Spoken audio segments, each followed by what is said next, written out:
Detours.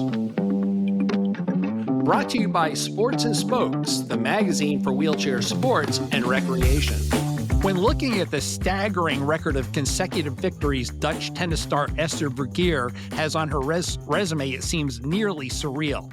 The mark the Hall of Famer has left on the world of wheelchair tennis will likely never be even close to matched.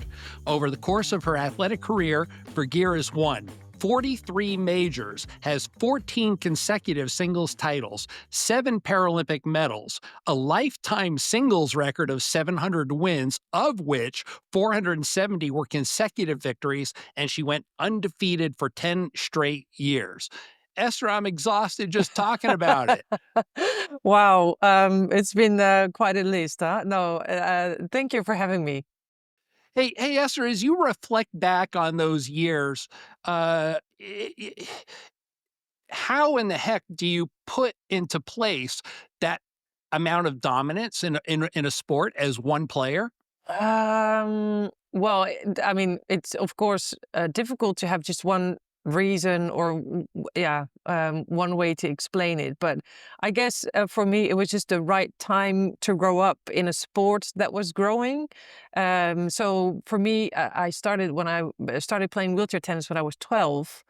Starting to play international tournaments when I was 17, but that was also the time when wheelchair tennis became more professional. And I think that I was just triggered and very curious on what sports could bring me, but also how far wheelchair tennis could grow as a sport. So I think I helped develop wheelchair tennis. And so I became a better player and the sport became more professional and more integrated with able-bodied tournaments. So there was more sponsor money involved, more prize money involved. So I could invest that into my tennis career. And I think that was just a great or the right combination of making dominance or creating dominance. And of course, we have to realize that wheelchair tennis is not as big, not as many players play wheelchair tennis as a regular tennis is being played by players. So the competition, of course, is a little bit less if you compare it to able-bodied tennis. But again, I mean, not being defeated for 10 years also takes a lot of mental strength. So I guess I'm a tough, tough player to beat as well.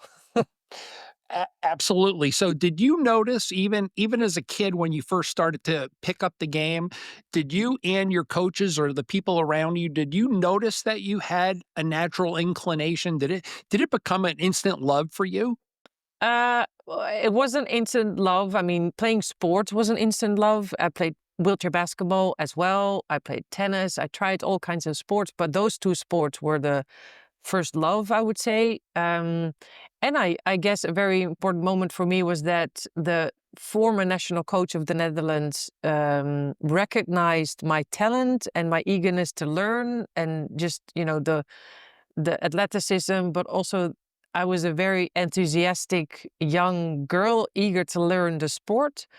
And for me, that was sort of like a compliment. And I really got energy from that. And that's why I was willing to put a lot of energy in working hard for the sport, not knowing that if I was very talented I didn't know. I didn't even care, to be honest. I didn't even know a lot about the sport. I didn't know about Paralympics at that time because there was not a lot, um, how do you say it, exposure of Paralympic sports in the Netherlands. So I wasn't even aware where the opportunities were in wheelchair tennis.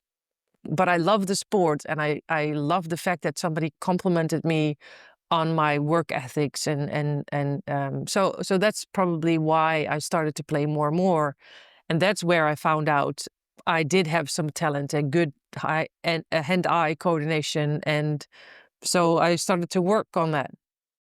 Yeah, it's funny because I just interviewed a U.S. coach, Paul Walker, and he described you as, and I wrote this down, right, as he was saying it was, Esther has unwavering self-belief.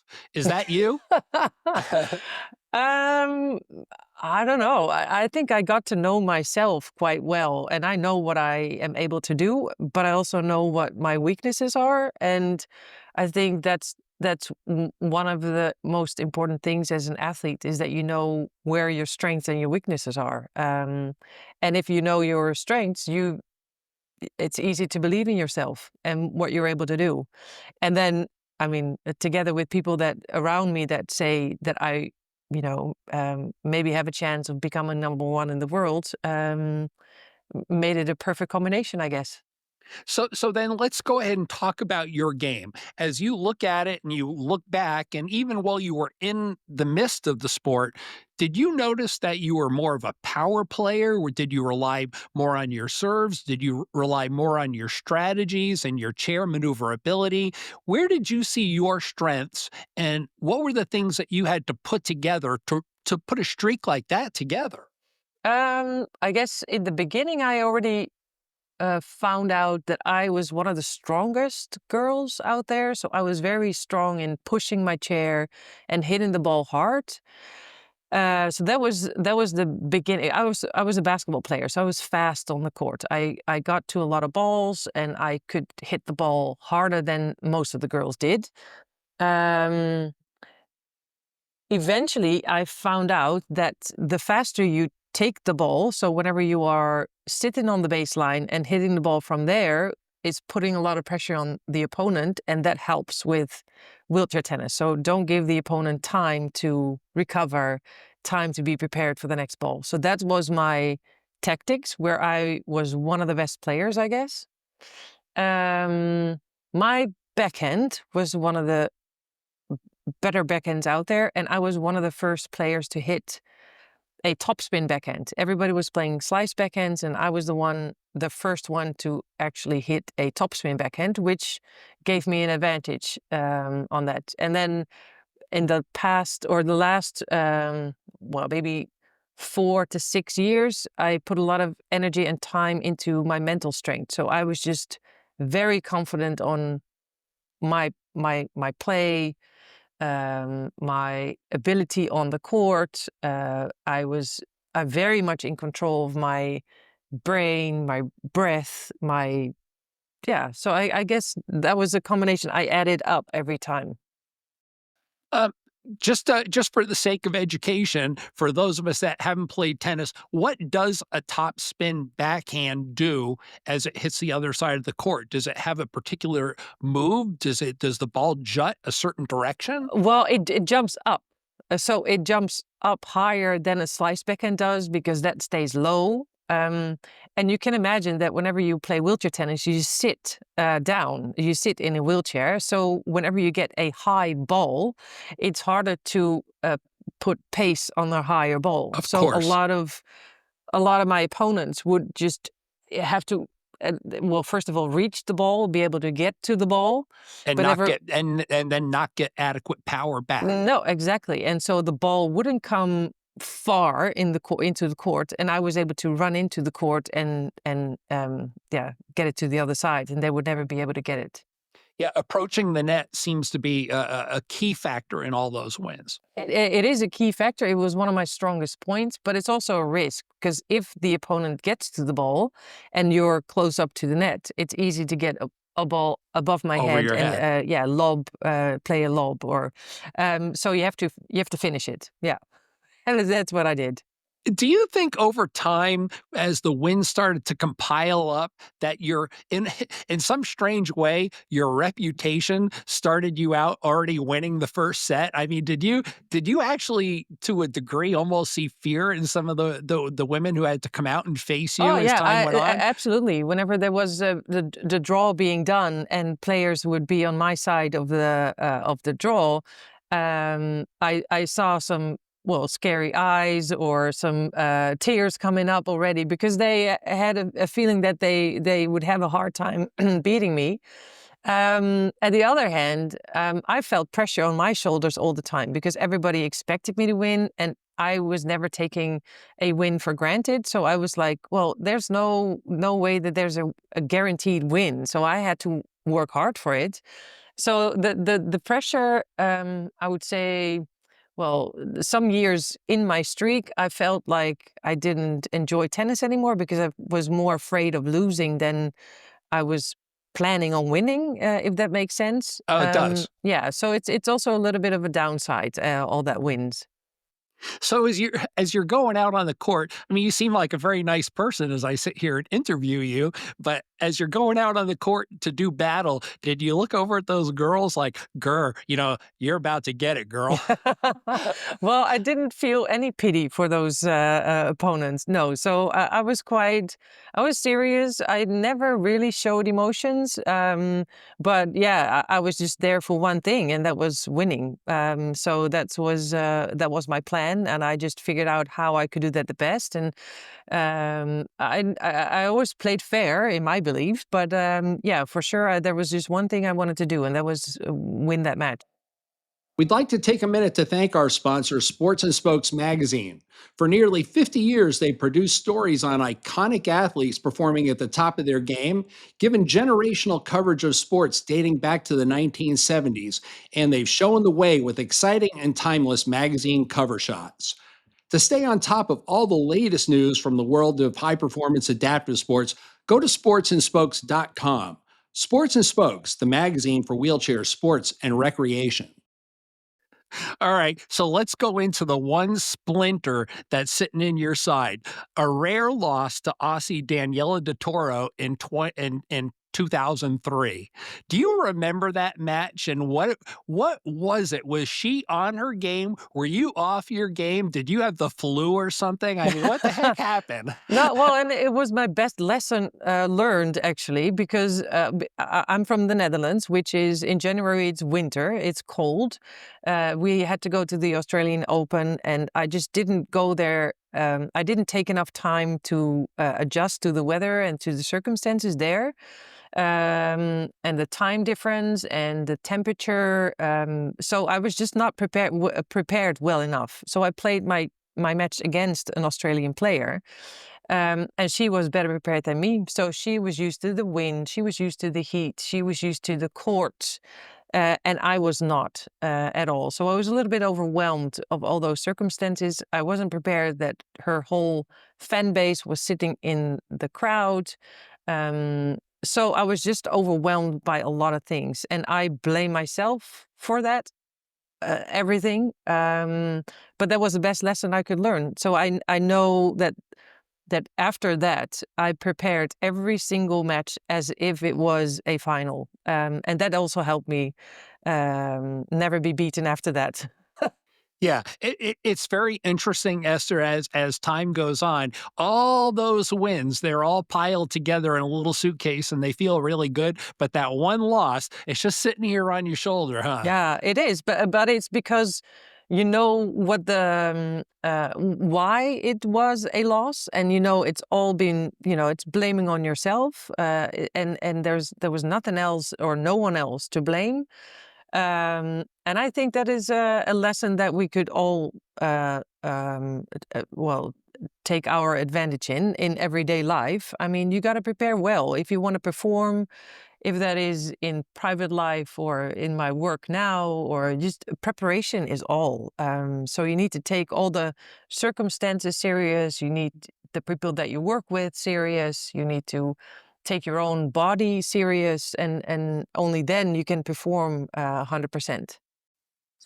As I look at the Dutch culture, you have a serious culture of winning, and not only that, I feel in some ways that there's really maximum respect for the adaptive athlete. Maybe something I don't feel even from the United States. It just doesn't feel quite the same way. You get some governmental support. You've got a very solid background pushing you at all times. I look at the basketball team: Bo Kramer, Mariska Berger, you and all the other Dutch women who dominated women's tennis. What is it about your culture that's so supportive of the adaptive athlete? I think the biggest advantage that we have now is that we are fully integrated in all our sport associations and with the National Olympic Committee. So we get the same support as our Olympic athletes do in financial way, but also in experts, in knowledge, in training facilities.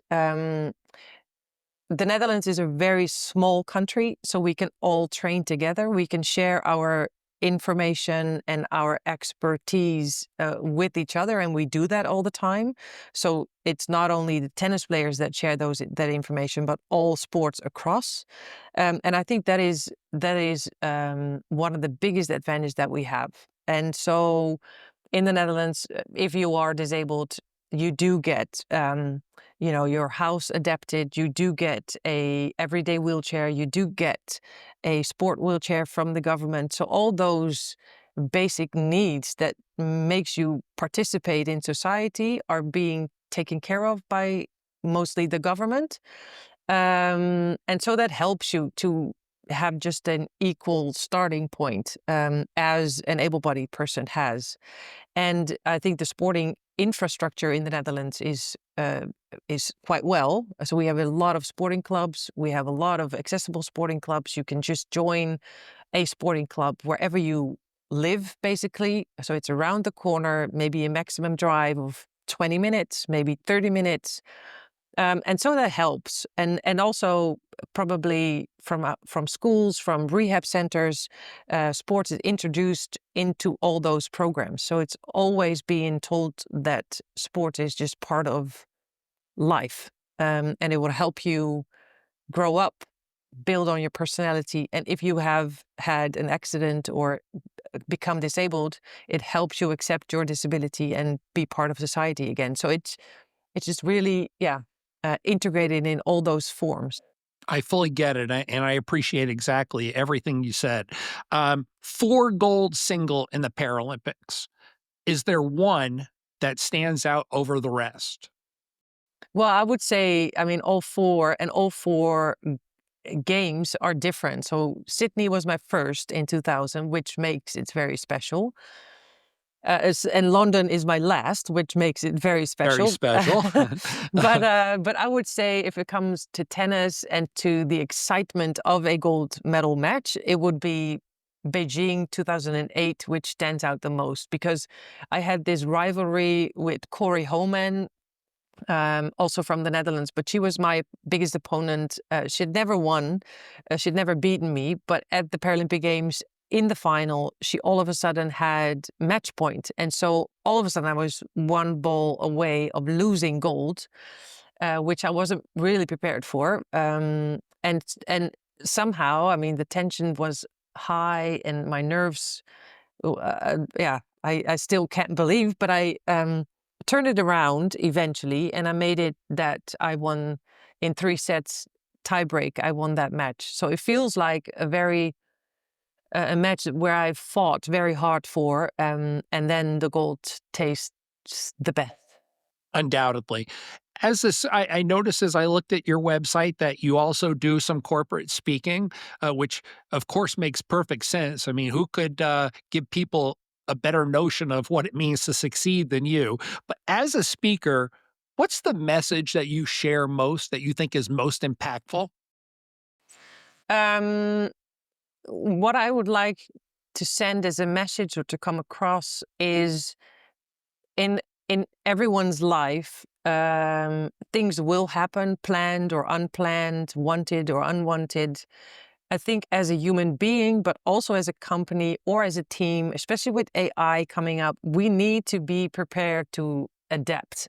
And how do you adapt to different circumstances? Is how do you do that mentally? Who do you get close? I mean, how do you work together with other people? Who do you stay connected to? Who do you, and so how do you adapt? Is that basically, that's the message that I send. No, exactly. I read something on social media recently where this gentleman was just saying he was in his 8th year of being in a wheelchair and no year's getting easier and it's getting tougher. And does anybody have any advice? And all I wrote was find a passion, get a purpose, and change the message that's going on in your head. That's all you can really do. You control it, nobody else. Nobody else. And I think you do need people around you that support you in that changing mindset or attitude or environment. You don't have to do it alone, but it is your own mindset that will define how you take those changing moments. Absolutely. Esther, a lifetime winning percentage of 97%. I mean, that's just poof. And inducted into the Hall of Fame in 2023. I couldn't be more happy, proud, to have this opportunity to interview you. And thanks so much. And just keep doing those good things, because you really have meant a lot to the adaptive world in general. Thank you very much. Thanks.